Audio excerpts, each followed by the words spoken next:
We are starting Chapter 4, Section 4.1, and we are investigating a new kind of function. Hopefully it makes sense to you that we have already studied all kinds of issues related to the definition of a function: domain, range, increasing, decreasing, minimum, maximum. We also went on and talked about function notation and inverses.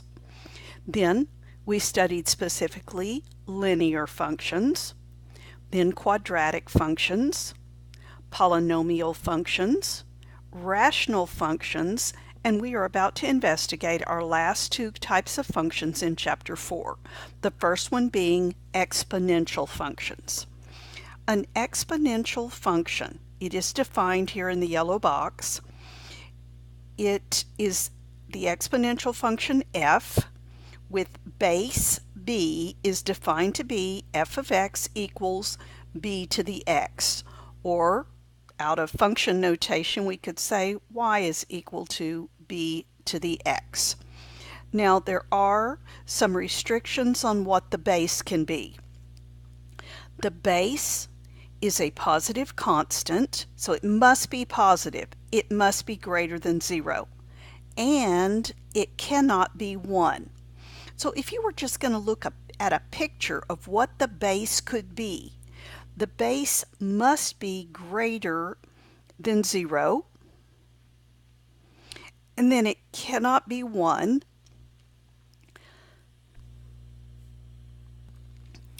and it can then be any positive value out toward positive infinity. So it can't be 0, it can't be 1, but it could be any fraction in between there, and it can be any number greater than 1. That's just for the base.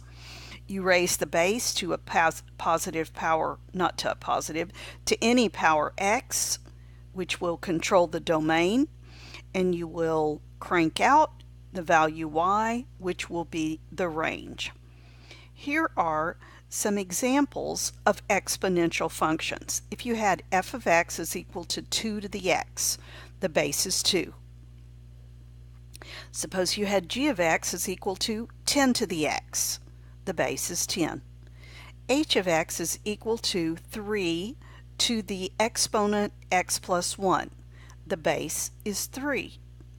What if we had j of x is equal to the fraction 1/2 in parentheses raised to the x minus 1 power. Here the base is 1/2.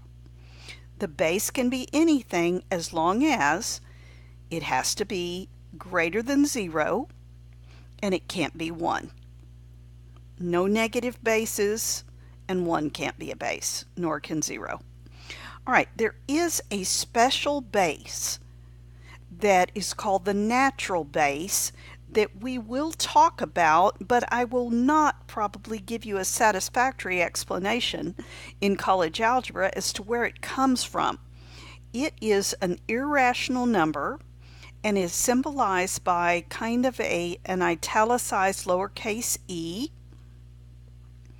and it is an unusual number. The reason it is called e is that a mathematician named Euler, that's how you would spell Euler in German, discovered this.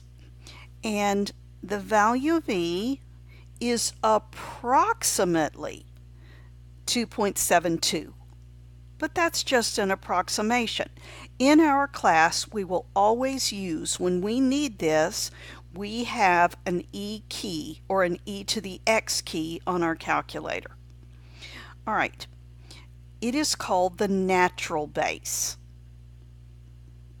Natural base. All right, and when you have f of x is equal to e to the x, it's called the natural exponential function. Do not think anything unusual when you see it. If you have y equals 2 to the x, the base 2, and y equals 3 to the x, base 3, well, between those is e to the x. It's just a number. All right. Now, we will work with just finding values of exponential statements and we will graph them. So before we start graphing, I'll come back to that. I'll come back to all of this. Let's just start with the home screen of your calculator. The first one says approximate the number using the calculator. The base 6 to the 2.2 power, and we're supposed to round to 3 decimal places. So I'll get out of the y equals screen. I'm on a home screen. I'll scoot this right over here, and I have 6 raised to, use your exponential key. You might be left with a little house top, or yours might put it into a little box, 2.2 power. 6 raised to the 2.2 power, it's 51.5148692. This says round to 3 decimal places. The 4 is in the 3rd place. The 8 tells you to round it up. So this will be 551.515. Make sure you follow these instructions. All right, next one. 3 raised to, and it says the square root of 7 power. So the square root key is the second of the x squared, so second of the x squared, and then put your 7 in there. 3 to the square root of 7 power. These exercises are just making sure you know how to do exponential expressions on the home screen of your calculator. So this will be 18.295, if you want to see that again. The 4 behind the 5 does not have it round up. All right, the next one. Sorry. I have 8 raised to the negative 1.8 power. Do you remember from earlier that a negative exponent says, move me to the denominator, you will get a decimal value. There it is. Rounded to 3 decimal places, that 3 will become a 4. So this is 0.024. Number 4. For the first time, we're going to use the E key. Now, clear off my screen. The E key, there are 2 places on the calculator keypad. Let me enlarge this and then I'll shrink it back down. There are 2 places where you can get E. E is the second function of the division key. It is right here, but that's just E. E to the x, E raised to a power, which is what we're usually going to need, is right here. It's the second of this key that says ln. It is right here. I'm going to be using this one because I'm going to, on number 4, raise E to the 2.4 power. I will do second of the ln key, and it does E with an exponential box. Some of you may have E with a house top exponential symbol, and then you're going to put in 2.4, enter. And just to show you, remember I said E is a number between 2 and 3. All right, I'm just going to show you this. 2 raised to the 2.4 power, and 3 raised to the 2.4 power. Do you see that E raised to that power is between them? It is closer to 3, because remember, E is about 2.72. All right, my answer is right here, and it will round to 11.023.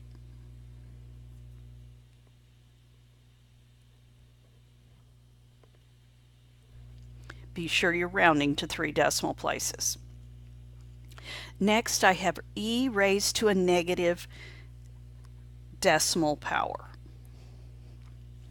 So I do second of the ln key, and I raise it to the little negative, 0.74. that 0 in front of the decimal point is optional. And I get 0.477. 0.477. All right, the next part of the exercise is we're going to spend a good bit of time graphing exponential functions. So let's go back up here in the video to right here.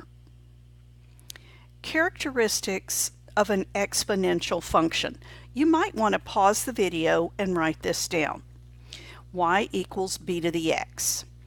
Remember what b can be.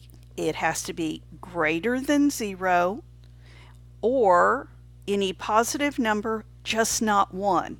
All right. If it's greater than 1, then you will get an increasing curve that looks like this, and it will have a y-intercept at 0, 1. The reason being, if the base, actually no matter what the base is, if the power is 0, any base raised to the 0 power is 1, and that's where we get 0, 1. An exponential curve with a base greater than 1 is always increasing. Its domain is from negative infinity to positive infinity. Its range, now you cannot raise a base that's greater than 1 to a power and get it to become 0. It snuggles up to y equals 0, but it cannot become y equals 0. Therefore, we have an asymptote at y equals 0. It does not ever cross the x-axis, but it does have a y-intercept at 0, 1. Now, if the base still has to be positive, but if it is between 0 and 1, then that means b is a fraction. When you have 5 and you raise it to the 1, when you raise it, well, that's not what I was going to talk about, I'm sorry. When it is a fraction, if you raise 2 to the 3rd power, it gets bigger. It becomes 8. But if you raise 2 to the negative 3 power, and once again, all right, if you raise 1/2, to the 3rd power, it becomes 1/8, and that is smaller. So when the base is greater than 1 and you're raising it to powers, it grows. This is actually called a growth curve.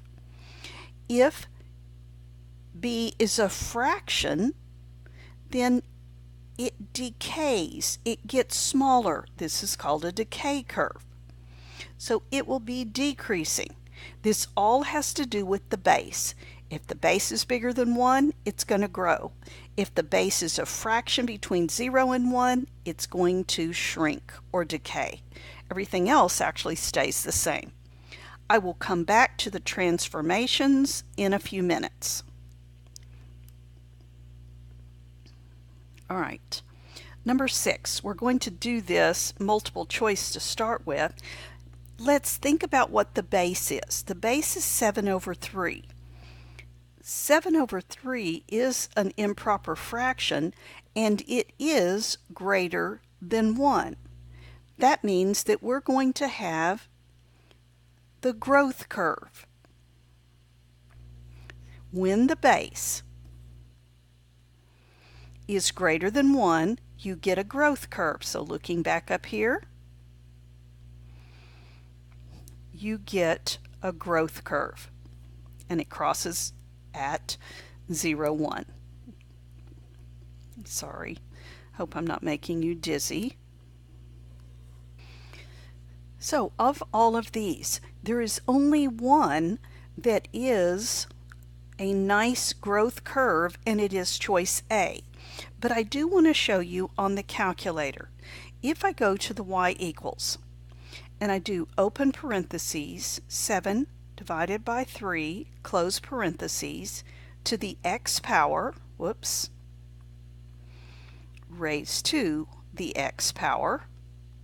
Now this is the first time we put an x up in an exponent, and I'm going to do a zoom 6.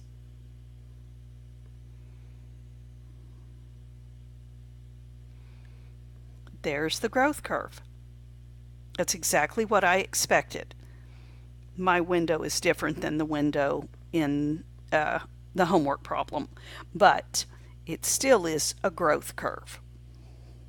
All right, let's look at number 7.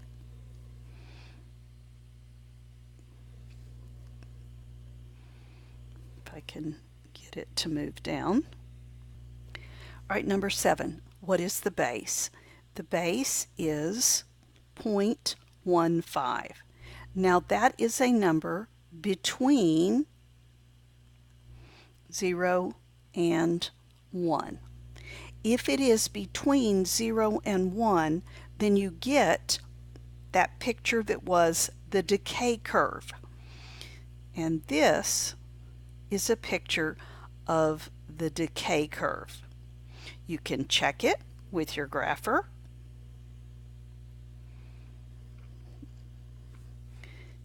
If I have open parentheses, 0.15, close parentheses, raised to the x power. I don't have the same window, but there is the decay curve. And you can also see it trying to snuggle up to the x-axis. All right, let's look at number 8. All right, number 8 has us actually use the graphing tools, and I will go to my math lab to show you how to do it. But before I do, I want to talk about g of x. Now, g of x asks us to take 8 to the negative x power. That is the same as 1 over 8 to the positive x power, or 1/8 x. So although I'm not going to have to think about that while I'm doing my graphing, I want you to realize that when they make the exponent negative, that is equivalent to making the base a fraction. And remember, it's a decay curve when the base is a fraction. Before we go any further, I want to go ahead now and talk about transformations. All right, it is written here, and once again, you might want to copy this down. I have it right. These are the statements that were made earlier in the semester about transformations. But specifically with exponentials, if you add or subtract away from the actual base with its power, it's an up-down shift. If you add or subtract within the exponent, it's a horizontal shift, the opposite direction of what the sign usually indicates. If you put a negative out in front of the base, it reflects it about the x-axis, up, down. If you put the negative on the argument, which is the exponent, it will reflect about the y-axis. They also have vertical stretches and shrinks. I don't think we'll see much of that. So let's go down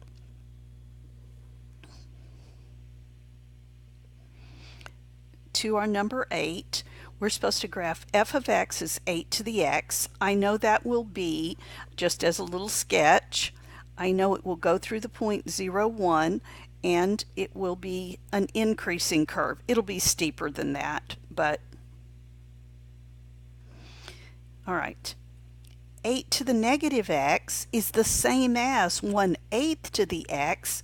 That means it still goes through here, but it is, and I'm sorry about this pitiful graph, it is a decay curve. I'm actually going to erase those. They're so bad. So let's see what it looks like when you're doing it in my math lab. All right, this one I managed to get exactly the same numbers to graph 8 to the x and 8 to the negative x. I want you to see how to do it with my math lab. All right, I'm going to choose the exponential key. Okay, I have to plot one point. I'm going to plot always the y-intercept. When I do that, I get the shape of an increasing curve because it doesn't know anything else. I do not have a vertical stretch or shrink, horizontal stretch or shrink. I do not have a vertical shift or a horizontal shift. I don't have any reflections. All I need to do is change the base to 4. I now have the correct graph for this one. I'm sorry, I was thinking of something else.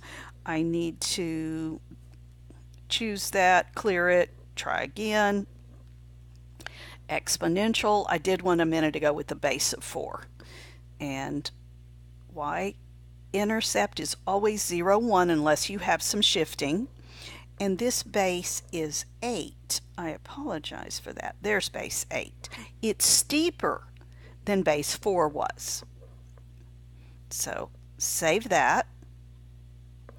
And now go back in. It's still exponential. It still has an intercept right there. Well, it's drawn it on top of the old one, but it won't very long because when I change the sign of the argument, I get a left-right reflection about the y-axis. So I need to clip that. Now the base is still 8. They should be reflections of each other, and I believe they are. And let's save that. So I had to notice that this x had a negative, and in the rules for transformations, when you change the sign inside the argument, you reflect it about the y-axis. All right, check my answer. Okay, and then another question will pop up. The point of intersection. Well, the only point that they shared was the point. It is an ordered pair, so it is open parentheses 0, 1. It is the y-intercept for both of them. Check the answer. Correct. All right, we may or may not need to come back to that. Well, we probably will in a minute. Let's look at number 9. This one has y equals 12 to the x and x equals 12 to the y. I don't know if you remember, but those are inverses of each other. So let's see.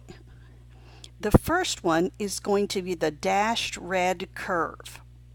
It is a growth curve. X to the 12 to the x. So this one is indeed that growth curve. Its inverse, x and y have changed places. That means that if the y-intercept was 0, 1 on one of them, then on the other one, the x-intercept will be 1, 0. This one is increasing up around the y-axis. This one is increasing around the x-axis. This is the correct choice. This one has them reversed. The y equals 12 to the x is supposed to be the first one, which is dotted. When you do it in my math lab, they will be in red and blue colors. Let me see if I can show you.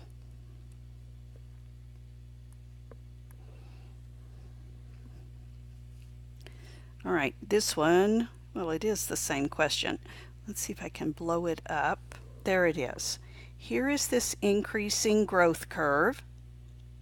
That is, whoops, that is not correct. Let me go back because they have those reversed. All right, let's look at this one. Because y equals 12 to the x is supposed to be dashed red.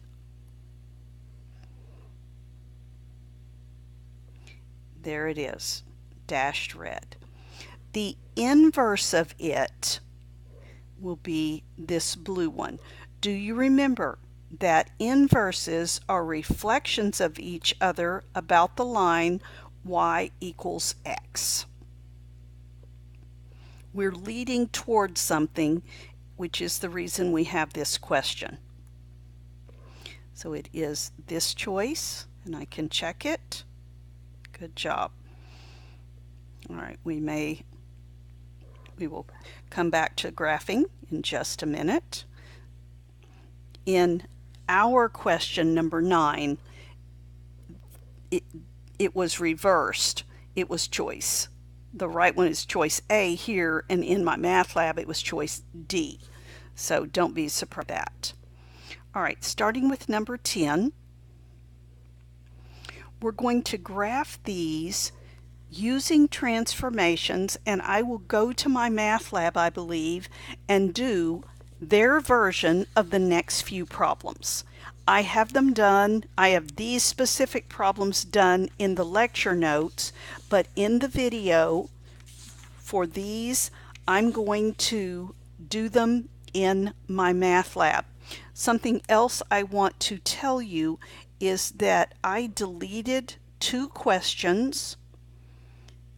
I deleted questions 13 and 14 because the lesson was just a little bit too long.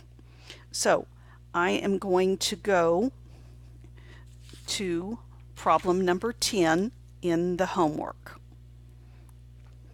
All right, so this is number 10, and it says begin by graphing f of x equals 3 to the x, and then do the transformations. Now, this x plus 6, and hopefully you wrote down those transformation notes that were given earlier in the video. If not, rewind and maybe take a screenshot of it or write them down.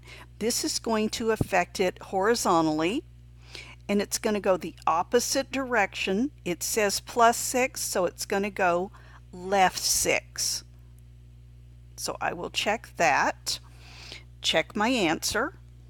Correct. Then it wants me to actually graph it and its asymptote. All right, we will talk more about those. All right, the first thing is I'm going to graph the graph. It goes through, let's see, 0, 1, but it moves to the left 6. So move it 1, 2, 3, 4, 5, 6. Oh, never mind. I did that, and it's going to move it. All I had to do was just touch it right there. That's my graph. Now, I don't have a stretch or shrink. I had a horizontal transformation to the left 6. And I don't have anything else. The base is, oh, it is 3. Okay.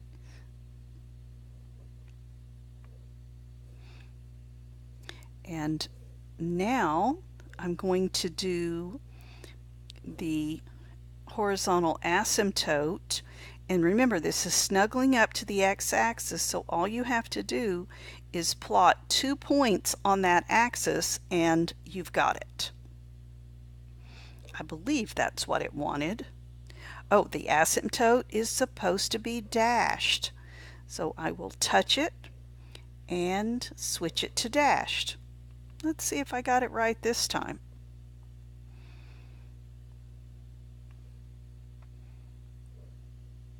Yay.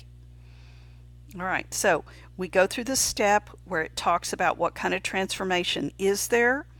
Then when it comes time to graph it, you actually use the tool to make that happen. Don't forget about the horizontal asymptote. If the graph moves up or down, the horizontal asymptote will move with it. If it just moves left, right, or even reflects left, right, the horizontal asymptote will stay there. All right, let's go to the next question. All right, let's not go to the next question. It wants to know the equation of the horizontal asymptote. It is the x-axis. That is the line y equals 0. You must type it as an equation. Sorry, I was skipping that. Let's see, the domain. The domain of all exponential functions should be from negative infinity to positive infinity. So open parentheses, negative infinity, and I didn't do a